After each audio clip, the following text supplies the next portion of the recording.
este de los pecados digitales, un poco tirando de los 7 pecados capitales que todos conocemos. Y en realidad, bueno, he cambiado un poquito el nombre. Como veis, hay un 1 delante del 7, 1-7, dice. En realidad van a ser alguno más de 7, los pecados digitales de los que vamos a hablar. Como decía Roberto, bueno, pues el tema de los currículums siempre es muy aburrido porque todos tenemos el nuestro y seguramente es mucho más interesante que el mío. De todos modos, sí hay por ahí una página dentro de la presentación donde hay alguna referencia curricular mía, y en todo caso yo creo que en la era en la que vivimos, no solo ya por la página de Isaca Valencia, como ha dicho Roberto, sino por aquello de LinkedIn y este tipo de redes, pues, todos podemos profundizar en el perfil de alguien si tenemos interés en ello, ¿no? O sea que, bueno, yo creo que no merece darle más vueltas, no merece la pena darle más vueltas al tema. Lo que sí querría, y voy a tratar de hacerlo de manera muy breve, es hacer un pequeño guiño a estas 3 organizaciones que os estoy mostrando en pantalla ahora mismo. ATI, CCI, ya hemos citado a CCI, e ITTI, también la ha mencionado Roberto. Digo que sí quisiera mencionarlas de una manera muy rápida porque de alguna manera, de algún modo, tanto un ATI como CCI como ITTI, pues tienen cierta culpa, lo digo lógicamente con la sonrisa en los labios, tienen cierta culpa de los contenidos que voy a ofreceros en la tarde de hoy, ¿no? De hecho, tienen tanta culpa como que este año 2017, tanto CCI e ITTI de manera conjunta como posteriormente ATI, pues publicaron estos documentos que os muestro ahora mismo en pantalla, Beneficios de la ciberseguridad para las empresas industriales, edición 2017, por un lado, y un monográfico que lleva el título genérico de Seguridad Digital, por otro lado, en el caso de ATI, a través de su publicación Novática. Me detengo en ello porque lo que voy a contar a continuación está recogido en estos 2 documentos. Entonces, aquel que tenga interés en profundizar un poco más sobre el tema, pues puede, ya digo, referenciarse a estos 2 documentos con toda tranquilidad. Y además eso le va a evitar, y ya lo digo también en broma, el tener que tomar apuntes sobre nombres, sobre fechas o sobre nombres de empresas o de personas, etcétera, etcétera, ¿no?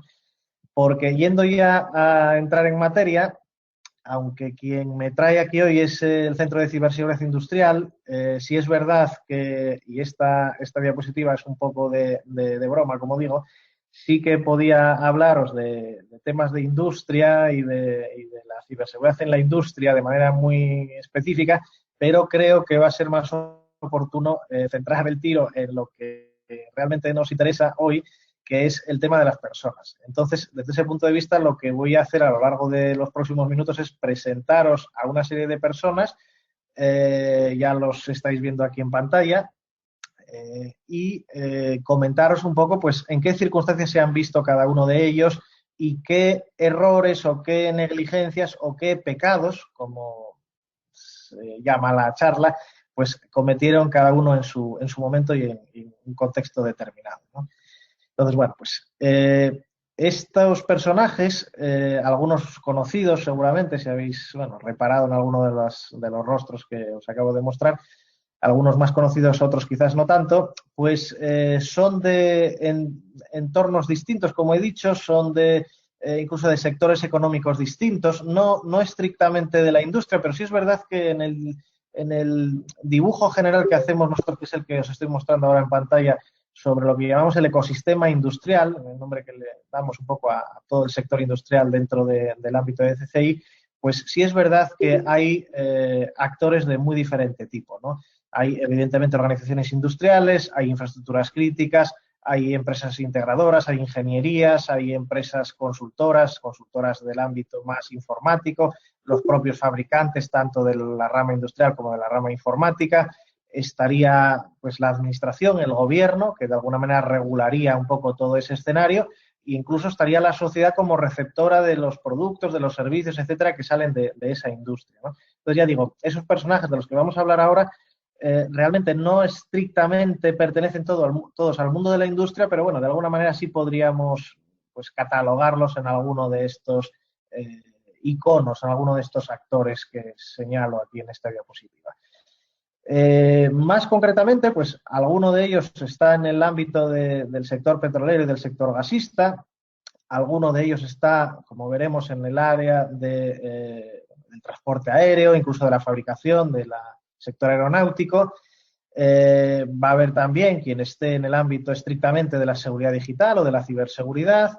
Va a haber otros personajes que se van a mover más en el ámbito de los servicios financieros, otros en el ámbito de la salud, un ámbito que, bueno, pues tiene también sus confluencias con la industria. Cada vez más estamos viendo, y además recientemente hemos estado pudiendo leer algún artículo sobre dispositivos médicos que han sufrido algún tipo de ataque o que tienen algún tipo de vulnerabilidad, etcétera, etcétera. Luego, bueno, pues encaja perfectamente también hablar de este ámbito. El sector público, cómo no, ya lo señalábamos en la diapositiva general de ese contexto industrial, ¿no? La parte de gobierno, la parte de los reguladores, etcétera, etcétera. El sector comercio, comercio minorista incluso, al final los productos que salen de la industria van a parar al comercio, luego, bueno, pues también podemos señalar que esta persona pues estaría en el mundo en ese ecosistema general muy amplio, digamos el ecosistema industrial. Incluso la gente que se dedica al ocio y al entretenimiento, por aquello de que, bueno, la gente que trabaja en la industria también tiene oportunidad de divertirse y oportunidad y derecho a entretenerse, ¿no? Entonces, bueno, pues hablaremos también de algún caso en ese ámbito, en ese sector. La industria del automóvil, la industria de la automoción, lógicamente, pues no cabe duda de que es terreno industrial. Y finalmente, bueno, pues incluso los legisladores en este caso, también por la parte de la administración, de los gobiernos, de las administraciones, pues también pues, tendrían esa cabida en esa foto general que pintábamos, ¿no? Entonces, lo que quiero decir es que independientemente de los sectores económicos en los que nos desenvolvamos, al final estamos hablando en última instancia de personas, como he dicho hace unos minutos, y todos somos susceptibles de cometer alguno de esos pecados en el día a día de nuestra labor, de nuestro trabajo, etcétera. Entonces, bueno, pues de eso es un poco de lo que trata la charla, y lo que vamos a hacer a continuación es mostrar, o vamos a empezar a hablar de cada uno de los casos en los que se han visto envueltas estas personas. Por empezar por uno de ellos, vamos a empezar por el primero que aparecía, la primera foto que veíamos antes. Este señor es Frank Hoff, y el pecado que yo le asigno es el de segregación o falta de segregación, ¿no?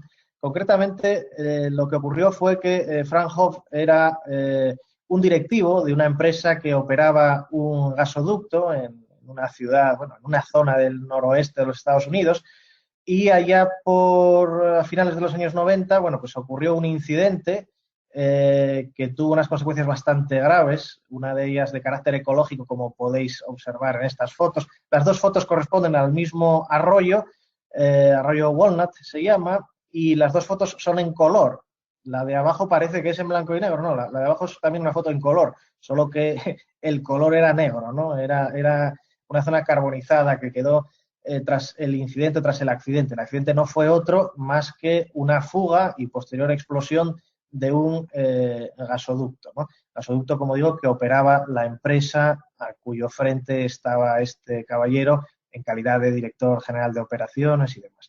Como decía, bueno, hubo consecuencias bastante serias, hubo 3 fallecidos, lamentablemente además muy jóvenes, 2 niños de 10 años y un chico de 18 años, y bueno, pues tuvo el accidente también unas consecuencias a posteriori que luego pues comentaré más brevemente. En el caso del siguiente de nuestros personajes, estamos hablando del señor Randy Rademacher. Randy Rademacher estaba pues, en el ámbito del sector aéreo, y su pecado en este caso fue la obsolescencia. La empresa al frente de la cual estaba el señor Rademacher era una empresa, o ya no existe por otros motivos, no penséis que no existe por este motivo que estoy relatando. La empresa, como digo, pues era la empresa Comair, una empresa bueno, pues, que hacía vuelos regionales entre los Estados Unidos, y el problema al que se enfrentaron allá por mitad de la década pasada fue un problema con un sistema de información que era muy antiguo. Por eso he subrayado yo el tema de la obsolescencia. Un sistema muy antiguo que año tras año pues se barajaba la posibilidad de sustituirlo y de actualizarlo, y esa decisión nunca llegaba a tomarse. Una decisión que obviamente escapaba al ámbito de los técnicos, al ámbito de la gente de las áreas de tecnología, y que debía tomarse por parte de la dirección de la empresa, ¿no? Como digo, a cuyo frente estaba el caballero de la foto.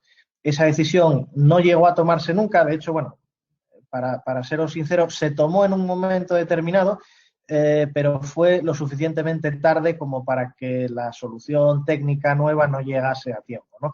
Las consecuencias fueron que, bueno, pues, dejaron en aquel momento, además ocurrió la Nochebuena del año 2004, dejaron a 200.000 pasajeros tirados, y es lo que quiere representar esta foto de las maletas, en más de 100 aeropuertos de los Estados Unidos.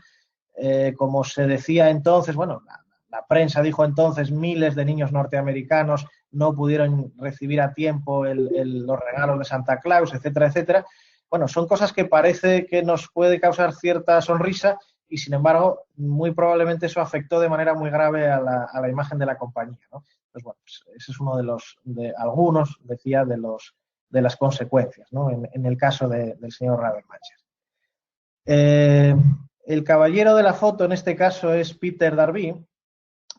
También se encontraba al frente de una empresa del ámbito industrial, en este caso, también del área del petróleo y del gas, y como había ocurrido una década antes en el caso de la localidad de Bellingham con la compañía que capitaneaba el señor Hoff, que hemos visto antes, pues también en el caso de Darby, él estaba al frente de la Pacific Gas and Electric o Gas and Electricity, y tuvieron un problema muy similar. También reventó una de las tuberías, hubo un escape de petróleo en este caso, de gas, perdón, en este caso, con una, explosión posterior que dio al traste con media ciudad de San Bruno, en California, con una serie de fallecidos también, incluso fueron más que en el accidente de Bellingham. No solo eso, sino que, bueno, pues como veis en la foto, unas 100 viviendas de la zona donde ocurrió el incidente, pues no quedó más que los ladrillos de las chimeneas, y consecuentemente, bueno, pues son unas consecuencias suficientemente serias también para la compañía, ¿no? Tanto en el caso de Hoff, que veíamos antes, como en este caso, no puedo decir, porque mentiría, que los dos accidentes se debieron a un mal uso de la informática, pero sí podemos decir, porque así lo señaló la Agencia de Seguridad en el Transporte de los Estados Unidos cuando un año y pico después, en ambos casos, terminó la investigación correspondiente. En ambos casos, como digo, señaló negligencia en el uso de la informática, de los sistemas de control industrial. En el primero de los casos, lo que achacó la Agencia de Seguridad en el Transporte de los Estados Unidos fue que los sistemas de supervisión del oleoducto estaban apagados, y de hecho estaban apagados en modo de operación porque estaban haciendo sobre ellos labores de mantenimiento de software, mantenimiento de las bases de datos, etcétera, etcétera, con lo cual no pudieron percatarse de lo que estaba sucediendo.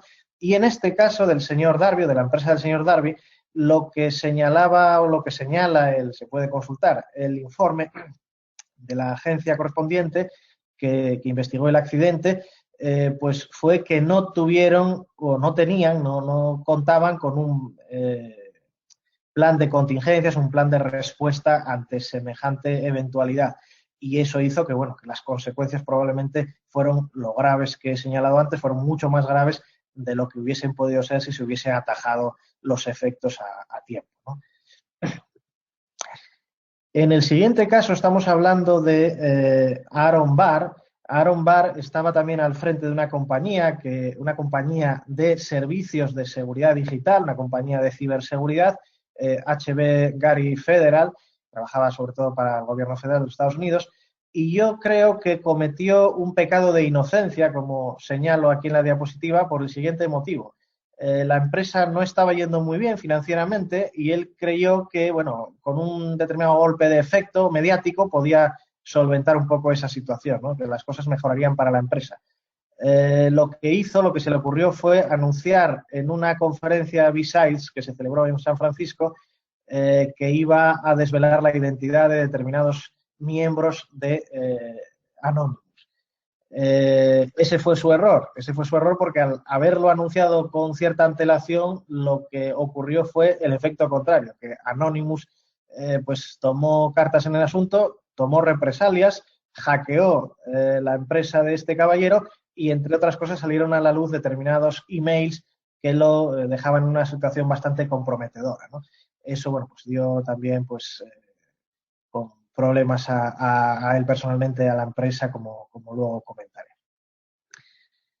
En el caso de Satoru Nishiboru, que es el nuevo personaje que estamos viendo, pues el pecado es el de reincidir en errores ya cometidos en el pasado, y es que el señor Nishiboru estaba al frente también, estaba como presidente y director general, CEO, de una compañía del sector financiero, un banco comercial, Banco Mizuho, en Japón, y en el año 2011, justo además coincidiendo con en los días del maremoto y del terremoto de Japón, que recordaremos en marzo del 2011, pues la red de cajeros de Mizuho se cayó, haciendo que, bueno, pues la situación para la gente que estaba padeciendo las consecuencias del terremoto y maremotos y demás, que seguramente todos tenemos en la retina las imágenes, pues digo, la situación para estas personas todavía se hizo más complicada, ¿no? Incluso al no poder disponer ni siquiera de dinero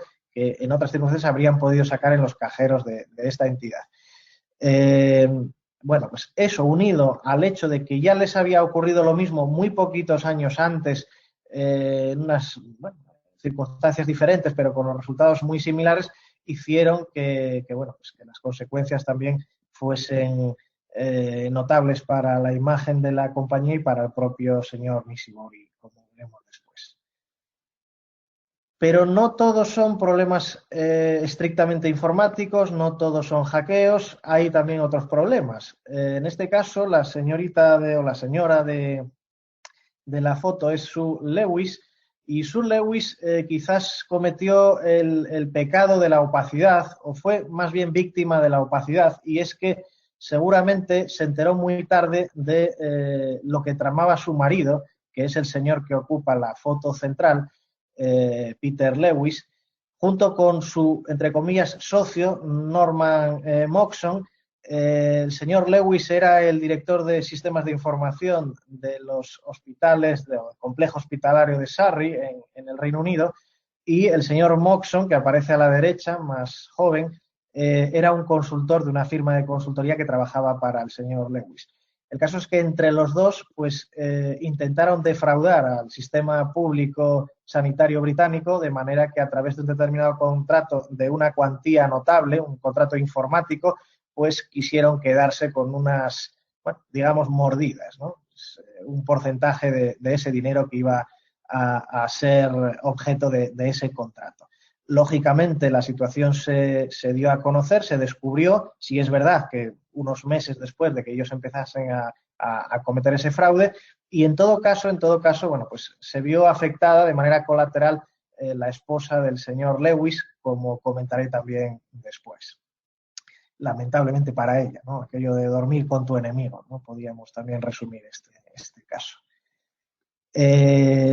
Un paso más nos lleva a hablar del señor Jim Ether. Jim Ether estaba al frente de la agencia tributaria del estado de Carolina del Sur cuando, yo creo, pecando de poca sabiduría tecnológica, de poco conocimiento tecnológico, pues sufrieron el que entonces, hace cosa de 5 años, el que entonces decía resultó ser la brecha de seguridad, la fuga de datos o el robo de datos más importante, afectó a unos 3 millones de contribuyentes, más importante que se había producido en una administración estatal en los Estados Unidos. Bueno, pues también esto tuvo unas consecuencias serias para todos ellos y particularmente para el señor Ether, que aquí nos mira pues, con cara de bonachón, ¿no? Quizás, bueno, pues como veremos también más adelante en otro caso, el factor edad pues también influyó en no saber de alguna manera pues cómo lidiar con esta situación. Un caso seguramente mucho más conocido es el de este caballero, es el señor Greg Steinhafel. Greg Steinhafel hasta hace cosa de pues, 2 años, de 3 años, estaba al frente de la empresa Target. Seguramente, como digo, pues nos sonará el caso de la empresa Target, una empresa estadounidense también, dedicada al comercio minorista, a centros comerciales y demás, que sufrió, en este caso, si volvemos al mundo del hacking, sufrió un hackeo, un ciberataque de los más quizás notables en el sentido de que sobre él se ha escrito muchísimo, como se suele decir, se ha derrochado mucha tinta, ¿no? Las consecuencias, sin duda, no merecían menos que toda esa literatura y todos esos artículos que se han escrito al respecto, puesto que en el caso de Target el número de afectados no era ya de 3 millones, como hemos visto en el caso anterior, sino que estábamos hablando de más de 100 millones de afectados, ¿no? Bueno, pues también las consecuencias fueron pues, notables a nivel de consecuencias de carácter legal, los juicios, etcétera, etcétera, demandas judiciales, y todo ello se debió, entre otras cosas, como decía en la diapositiva anterior, en la vista anterior de esta imagen, por una falta de control, ¿no? Por un miscontrol, sobre todo desde el punto de vista de lo que es la cadena de suministro de la empresa, ¿no? Tan es así que bueno, el poder finalmente atacar los sistemas de información de Target se debió a vulnerabilidades o a flaquezas en uno de sus proveedores. Entonces, bueno, pues, ahí fue donde cometieron, como digo, el pecado de la falta de control. La señorita Amy Pascal cometió una negligencia, seguramente una o más de una, pero vamos, fue negligente en un caso que también seguro es conocido de todos, que fue el del hacking, el hackeo a la empresa al frente de la cual estaba ella como copresidenta. Estoy hablando de Sony Entertainment en Estados Unidos, Sony Pictures Entertainment, y seguramente, como digo, pues todos recordaremos los problemas, las idas y venidas que hubo con la película La Entrevista y la posible o más que posible intervención de hackers seguramente sustentados en el gobierno de Corea del Norte y que, bueno, que en definitiva atacaron a la compañía. Y como ya había ocurrido con el señor Barr en el caso de su empresa, hemos comentado antes, también la señorita Pascal, pues vio cómo salían a la luz pública determinados emails de su puño y letra, podríamos decir, que la comprometían a ella directamente, puesto que, bueno, pues, había críticas y había incluso comentarios un poco fuera de tono sobre gente del sector, sobre actores, sobre incluso directores, etcétera, etcétera. Pero, bueno, pues, las consecuencias para ella llegaron por ese lado. Un caso muy parecido al del señor Ether que veíamos antes fue el de Catherine Archuleta, y que también es un caso muy conocido porque se ha hablado mucho de él.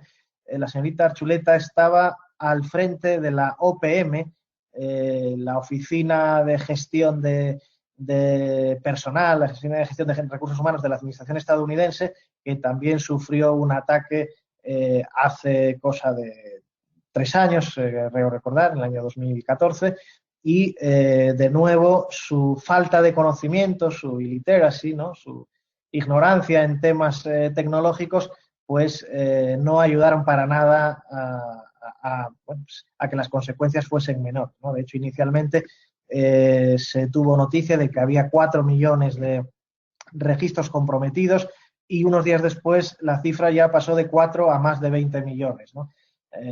Cerca de 25 millones. Luego, bueno, pues, también seguramente los pilló con el pie cambiado, ¿no? Como decimos nosotros en España. El caso es que ella misma reconoció posteriormente que, bueno, que quizás una persona más joven lo haría, por resumirlo en una frase, que una persona más joven podría hacerlo mejor al frente de la agencia, ¿no? De la OPM. Hablando de indiscreciones, hemos señalado el caso de Aaron Barr, hemos hablado de Amy Pascal. Bueno, pues otro personaje que también se vio envuelto en ciertas indiscreciones fue el caballero de la foto, que no es otro que Noel Biderman. Noel Biderman quizás pecó de una indiscreción de la que hacía gala, me refiero a que hacía gala de la discreción, puesto que Biderman es el fundador y la persona que estaba al frente del portal de contactos Ashley Madison a través de la empresa Avid Media que él dirigía. Y como digo, bueno, pues esa discreción de la que hacían gala en el portal, pues fue justo un poco la trampa en la que cayó, ¿no? Como es conocido, pues Ashley Madison también fue una empresa que sufrió un ciberataque, un hackeo, se revelaron también una serie de correos electrónicos, algunos de puño y letra firmados por el señor Biderman, que no le dejaban en muy buen lugar, entre otras cosas porque hablaban de ciertas infidelidades, cosa que en su propia casa, con su esposa y su familia, pues no sentó muy bien como podemos imaginar, ¿no? Aparte que el asunto Ashley Madison tuvo otras consecuencias serias también, porque llegó incluso a producirse algún suicidio de gente que, bueno, que vio que sus infidelidades estaban saliendo a la luz o podían salir a la luz, ¿no? De hecho, creo que se ha registrado, en aquellos momentos se registró algún suicidio en Canadá, creo que en algunos Estados Unidos, etcétera. Como he señalado, no todo es hackeo, no todos son sistemas informáticos que fallan. Lo hemos visto en el caso de los hospitales de Surrey en el Reino Unido. Bueno, pues volvemos otra vez al Reino Unido, volvemos de nuevo a hospitales y volvemos de nuevo a una mala gestión, un mismanagement, en este caso debido al caballero de la foto, que es el señor, el doctor Keith McNeil, que estaba al frente de los hospitales o del complejo hospitalario de la mancomunidad hospitalaria de Cambridge, y que si bien cuando él asumió el cargo de director general de esos hospitales eran unos de los hospitales más envidiables del sistema público británico, cuando él pasa, digamos, cuando esos hospitales pasan por la gestión del doctor McNeil, pues pasan a ser poco menos que casi los peor considerados desde el punto de vista económico, al menos, ¿no? Y en ello tuvo bastante que ver una mala gestión, como estoy señalando, sobre todo una mala gestión del ámbito informático. Una mala gestión del ámbito informático porque, entre otras cosas, para este departamento que estamos viendo en la foto, el departamento de urgencias de ese complejo hospitalario, se adquirió bajo mandato del doctor McNeil una serie de herramientas nuevas, un nuevo software con un coste desorbitado del orden de cientos de millones de libras esterlinas, lo que hizo que al no mucho tiempo, al cabo de unos 2 años de estar al frente el doctor McNeil, las pérdidas se contaban semanalmente, como digo, por millones de libras, ¿no? Entonces, bueno, pues eso también impactó de manera muy clara en las expectativas que tanto la administración británica como la sanidad británica tenía sobre la gestión de este hospital y del propio doctor McNeil. En otras ocasiones, como ha ocurrido en el caso del caballero de la foto, el señor Martin Winterkorn, también estoy hablando de un caso muy conocido, hablamos no de una mala gestión, no de un hackeo, no de sistemas que fallan, sino simplemente de decisiones y el gobierno corporativo y quien ejerce la labor de gobernar una compañía, precisamente, básicamente, en lo que se traduce es en la toma de decisiones, en este caso, la toma de decisiones sobre la tecnología. Lo que se decidió fue hacer un mal uso de esa tecnología, ¿no? Hasta tal punto que, bueno, ahora ya todos conocemos el llamado escándalo de las emisiones que afectó a Volkswagen. El señor Winterkorn era el presidente y director general CEO de Volkswagen en el momento en que salió a la luz el escándalo Volkswagen, el escándalo de las emisiones de gas en los coches diésel. y bueno, pues eso tuvo las consecuencias seguramente que todos conocemos y que a nadie ya se le escapa pues el impacto que ha podido tener en medios de comunicación, para la propia empresa, etcétera, etcétera. Otro directivo, otro CEO que también ha tenido que vérselas con la tecnología y con los problemas que puede acarrear la tecnología, en este caso por una falta de supervisión, una falta de oversighting, una falta de quizá también una negligencia en el supervisar lo que está ocurriendo en su empresa, es el señor de la foto. En este caso estamos hablando de Walter Stephan. Walter Stephan estaba al frente de una compañía llamada FACC, una compañía austríaca del sector aeronáutico, y que sufrió el conocido fraude del CEO. Uno de sus empleados, una persona del departamento de administración, recibió un correo supuestamente firmado por el señor Stephan, que evidentemente no había firmado el señor Stephan, y en todo caso, bueno, pues los atacantes tuvieron éxito, se llevaron unos cuantos millones de euros de la compañía, y eso, como es de suponer, pues tuvo las consecuencias no muy favorables que podemos imaginar tanto para la compañía como para los implicados, y a ello volveré después, ¿no? La falta de preparación ha tenido también seguramente bastante que ver, y en cierta manera esto enlaza con algunos de los casos que ya hemos repasado. Enlaza, como digo, y tiene impacto sobre lo que le ocurrió a este caballero, Aitor Rahman, en el momento de suceder los acontecimientos que voy a señalar a continuación. Él era el gobernador del Banco Central, el director del Banco Central de Bangladesh, y me estoy refiriendo al caso también conocido, ha salido en la prensa en su momento pues ampliamente comentado, de el que casi estuvo a punto de ser el robo del siglo, un robo que pretendió hacerse nada más y nada menos que con todas las reservas que tenía el Banco Central de Bangladesh en la Reserva Federal de Nueva York, ¿no? Del orden de casi $1.000 millones. Finalmente, pues la cifra de dinero que se sustrajo fue más o menos del 10% de la intención inicial. No llegó, vamos, a $100 millones. Pero en todo caso, bueno, pues tuvo un grandísimo impacto, tanto, ya digo, en los medios como, lógicamente, para las autoridades de Bangladesh y para el señor Rahman en particular, ¿no? Y en la recta final de este repaso que estamos dando, pues cabe apuntar a dos personajes que aparecen, como digo, aquí en estos últimos momentos del repaso general.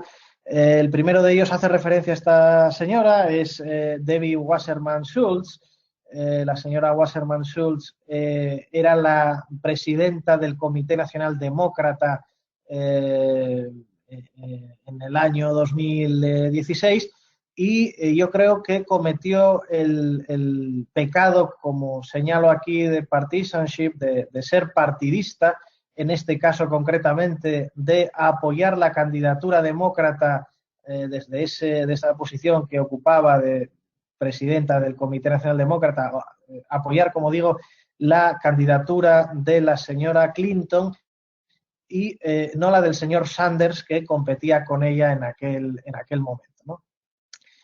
Tan es así que lo que ocurrió ya es sabido de todos, y bueno, sigue a fecha de hoy la polémica, o lo que parece ser que ha trascendido es la teórica participación de hackers rusos que, entre otras cosas, pues bueno, se desvelaron una serie de informaciones y de correos electrónicos, particularmente firmados, algunos de ellos por la señora de la foto, que precisamente ponían en evidencia y de manera muy clara su apoyo a la señora Clinton en detrimento del señor Sanders, o más concretamente acciones dirigidas específicamente a poner palos en las ruedas en la carrera del señor Sanders hacia la nominación para las elecciones que tuvieron lugar el año pasado en los Estados Unidos, ¿no? Luego, bueno, pues ya digo, es un caso también muy conocido, y el personaje, digamos, principal que se ha visto impactado ha sido la señora Schultz. En ese mismo caso o al hilo de ese mismo caso, pues también, y este rostro indudablemente no se nos escapará a nadie, la señora Clinton, que a mi juicio quizás pecó de demasiada confianza, de autoconfianza, porque como sabemos, quien realmente se llevó el gato al agua no fue ella, cuando parecía, y seguramente ya estaba convencida de ello, parecía que se iba a hacer con la presidencia de los Estados Unidos y finalmente se lo llevó el señor Trump, como sabemos, ¿no? Eh, todo esto, este repaso a todos estos pasos, a todos estos casos, perdón, pues a mi juicio dejan bastante claro y bastante en evidencia que, pues que la tecnología pues tiene impactos mucho más allá muchas veces, o lo que hacemos con la tecnología, el uso que se hace de la tecnología, tiene impacto mucho más allá de lo que uno piensa. Hasta tal punto que yo me atrevo a resumir un poco todos estos casos que hemos visto, estos 1-7, estos 17 casos que hemos visto, en un pecado que probablemente es común a todos ellos, aunque unos hayan sido más o menos negligentes, otros hayan, pues dado por sentado que iban a funcionar cosas que luego no han funcionado, otros no han sabido enfrentarse a determinadas situaciones de hacking o de fallo de sistemas, etcétera, etcétera. En total, en general, lo que estamos viendo es que, muy probablemente ellos pensaban que aquello de la tecnología, aquello de lo digital, no era asunto suyo, ¿no? No formaba parte de sus ocupaciones o de sus responsabilidades. Probablemente estaban todos ellos confundidos, como veremos a continuación. Y antes de ver esa continuación, voy a hacer un pequeño inciso en un caso que es el caso TokTok. Quizás algunos también lo conocéis. TokTok es una compañía operadora de telecomunicaciones británica que en el año 2015 sufrió un hacking importante, luego ha sufrido algún otro ataque en el año 2016, pero fundamentalmente uno muy serio lo sufrió en octubre, va a hacer ahora 2 años, en el año 2015. Esas circunstancias hicieron que el gobierno británico o la administración británica, pues tomase de alguna manera cartas en el asunto. Esas cartas en el asunto se tradujeron en que se constituyó una comisión de estudio de qué es lo que había pasado en el caso de TokTok dentro del Parlamento británico, en la Cámara de los Comunes, y como resultado de ese análisis de la situación, de ese estudio y de esa comisión, se publicó el año pasado, el año 2016, un informe muy interesante que yo os recomiendo encarecidamente que os lo descarguéis. Está publicado en la web del Parlamento Británico. Es obviamente este que os estoy mostrando en pantalla. Esta es la carátula, la carta de presentación, ¿no? La portada, y que lleva por título Ciberseguridad, protección de datos personales en línea.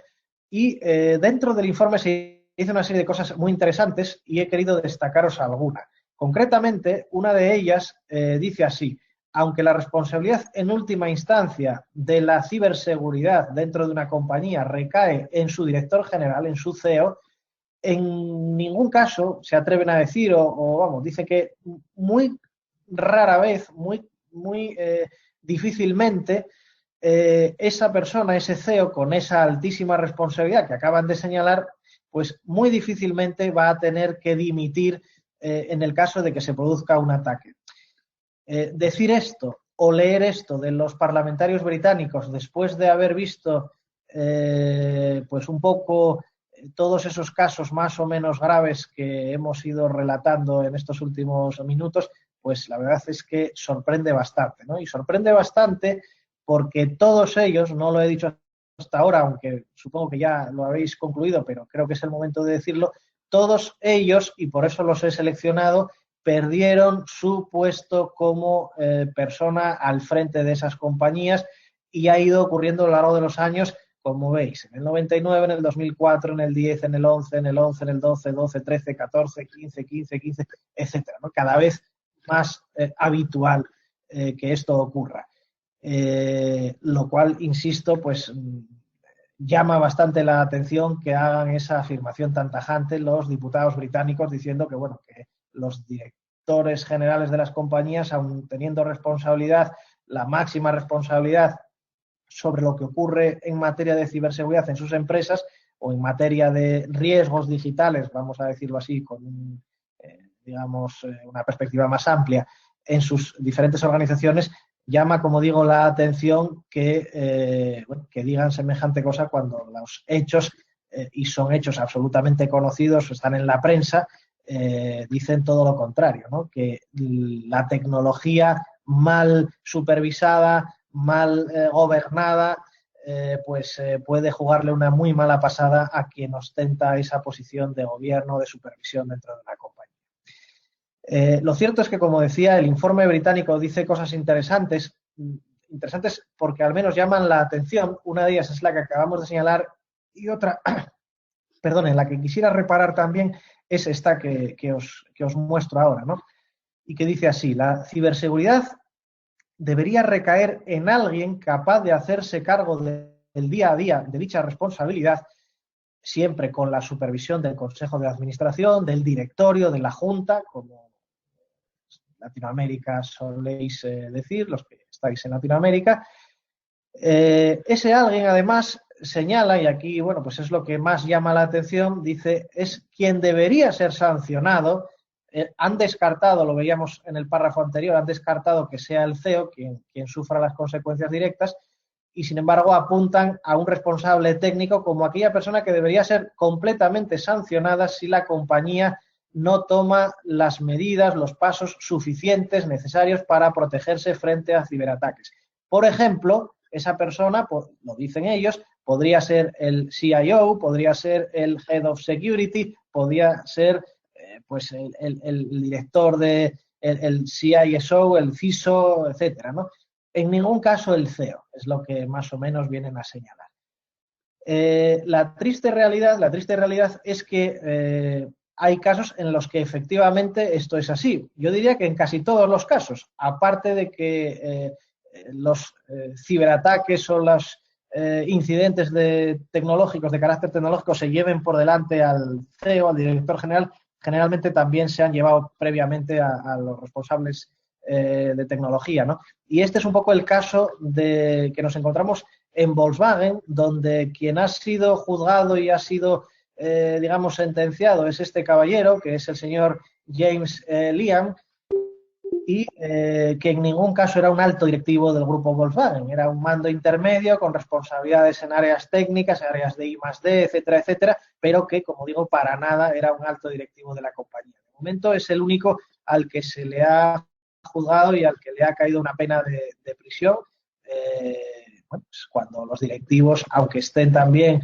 bajo la mirada de los jueces en el momento actual, pero de momento a ninguno de ellos han sentenciado por lo que parece, ¿no? Pero bueno, pues, aunque las cosas nos sorprendan, la realidad siempre supera la ficción, ¿no? Como solemos decir, y así es. Y ante este panorama, lo que cabe preguntarse, y esto ya con esto prácticamente terminamos, es ¿quién será el próximo? Bueno, pues yo tengo mis candidatos de quién será el próximo CEO que pueda ver sus huesos fuera de su compañía. Y si alguien piensa en TokTok, efectivamente acertará. La última víctima no confesa, pero sí la última víctima de esta retahíla de incidentes, de ciberincidentes, ha sido la señora de la foto, Dido Harding, Diana María Harding, hasta hace 3 meses CEO de TokTok, y que ha dimitido, ya anunció su dimisión en febrero de este año, el 1 de febrero, 1 o 2 de febrero, y la ha hecho efectiva en el pasado mes de mayo, ¿no? Hace 3 meses, 3-4 meses. Evidentemente, ella y quienes están alrededor de la cúpula directiva de TokTok para nada dicen que su salida de la empresa 18 meses después de sufrir el hacking de finales del 2015, para nada, insisto, tiene que ver con esos hechos, pero lo cierto es que ella en su despedida señaló un par de cosas que me parecieron muy significativas y que os reproduzco también aquí. La primera de ellas, tan clara como esta, dice que a veces es correcto, está bien admitir bueno, pues que tienes tus limitaciones y que tienes debilidades y que tienes tus incapacidades también, ¿no? Para resolver determinados temas y para enfrentarte a determinados temas, podemos ponerlo en contexto de esos ciberataques. Yo creo que puede ponerse en contexto de los ciberataques perfectamente, pero es que además ella señala otra cosa que yo creo que debemos tener también muy presente en la retina, y es lo siguiente. Dice, creíamos que nos estábamos tomando el asunto en serio, se refiere a la ciberseguridad. Había algunos expertos externos, entiendo que eran consultores que prestaban sus servicios para TokTok, que nos decían que efectivamente nos tomábamos las cosas de la seguridad en serio. Sin embargo, a continuación lo que dice es que ha quedado patente que no nos las estábamos tomando tan en serio como pensábamos, que no nos las estábamos tomando lo suficientemente en serio, ¿no?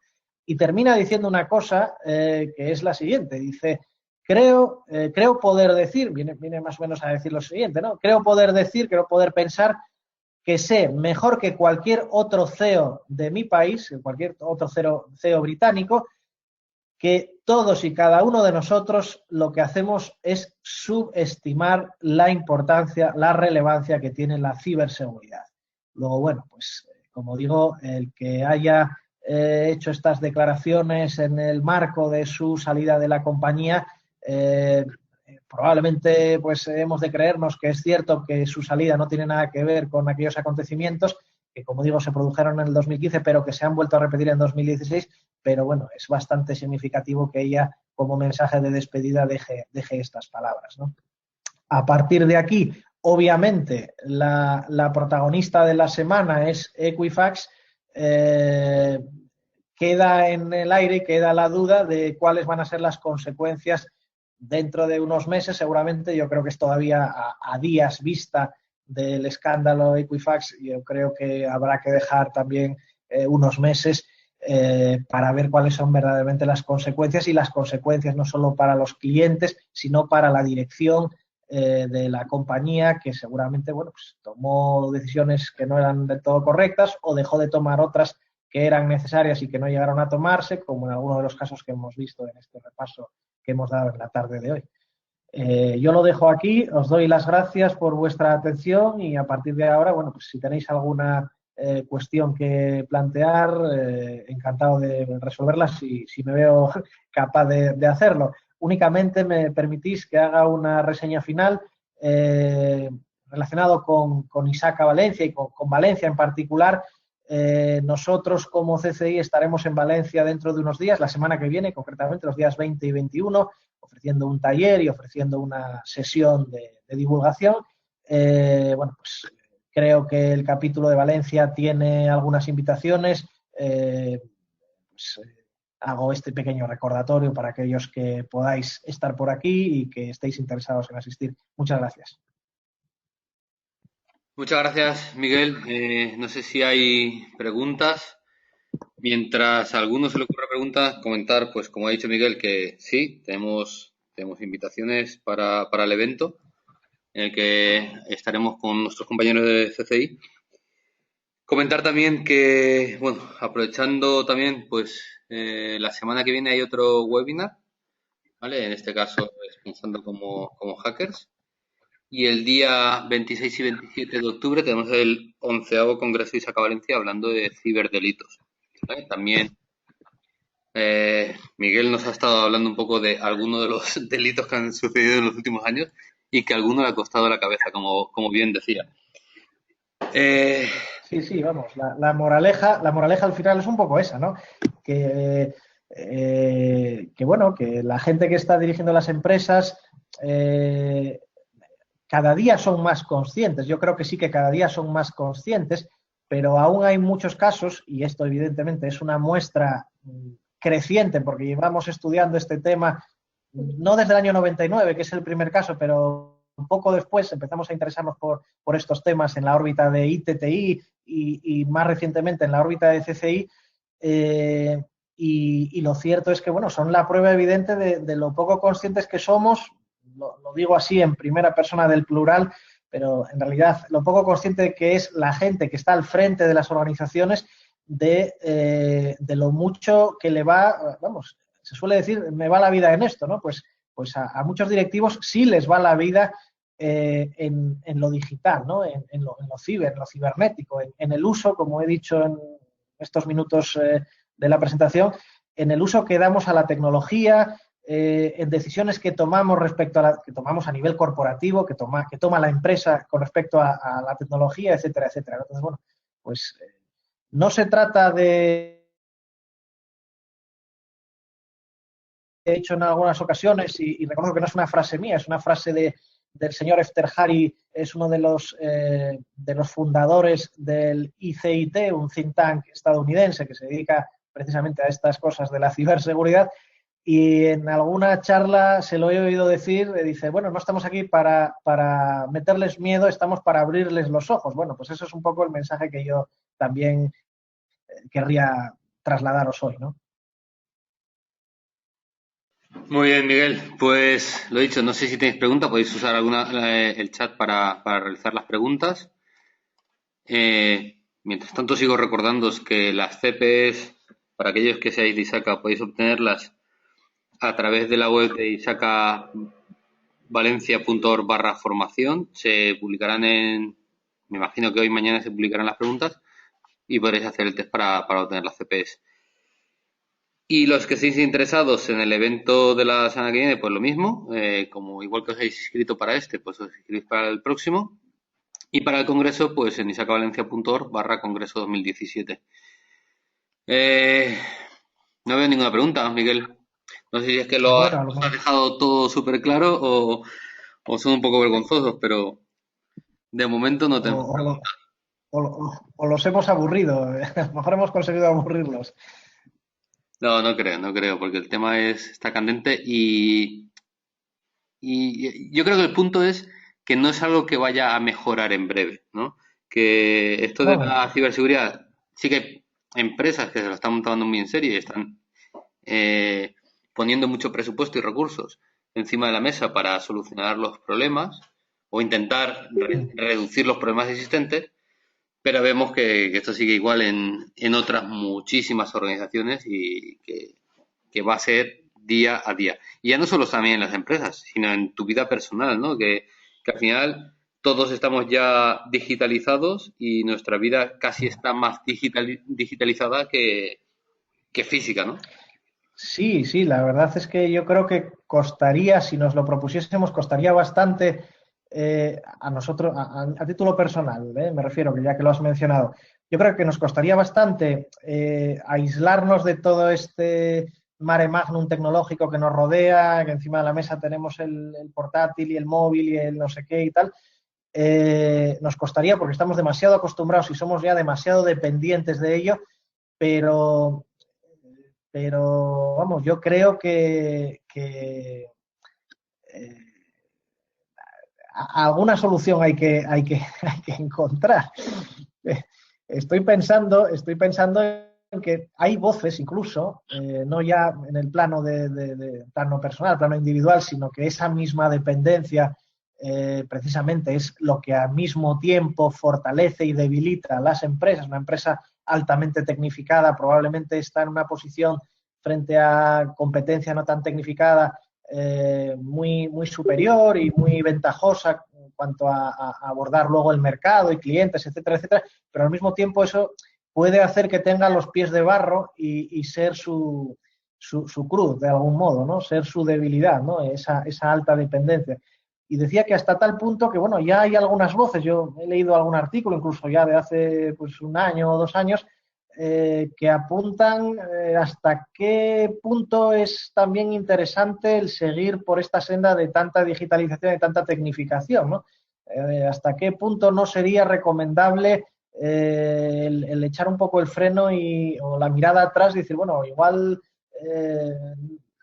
mejor lo hacemos con menos ordenadores y con menos cosas y tal.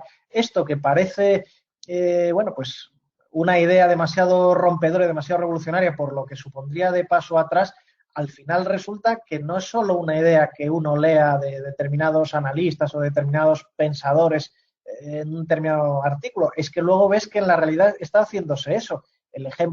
Un ejemplo que me viene ahora a la memoria, claro y muy relacionado con esto que estoy diciendo, es el hecho de que en Holanda las elecciones este año pues hicieron el conteo de votos a mano en vez de usando ordenadores. Bueno, pues es un ejemplo de esto que estamos señalando, ¿no?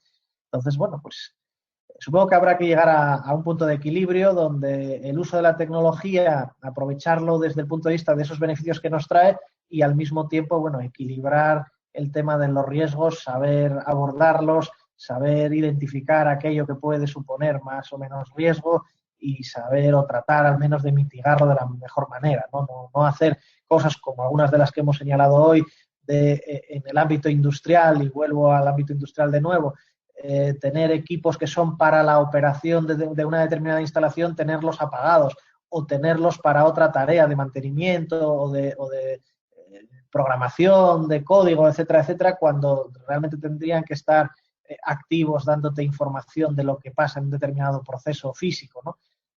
Bueno, pues ese tipo de cosas yo creo que también es un tema absolutamente cultural, por eso yo empezaba hablando hoy de las personas y de la gente y tal, que era un poco el foco, yo creo que lo es absolutamente, ¿no?